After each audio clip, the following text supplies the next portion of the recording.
เลยนะคะวันนี้นะคะก็พบกับช่องจ้าเองนะคะวันนี้จะมาแกะพัสดุกันดีกว่าอันนี้นะคะจะเป็นพัสดุที่เราทำเองเว้ยทำอะไรเองหรือแบบแกะ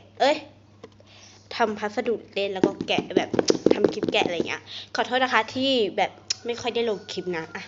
จำได้มาแกะกันเลยจ้ากรรไกรของเราพร้อมแล้วมาใครช่วงเนี้ยลิซ่าใครไปฟังเพลงลิซ่าแล้วบ้างชื่อว่า Rockstar นะคะทุกคน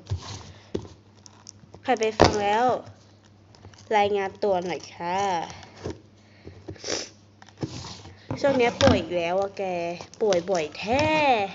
เพิ่งหายก็มาป่วยอีกแล้ว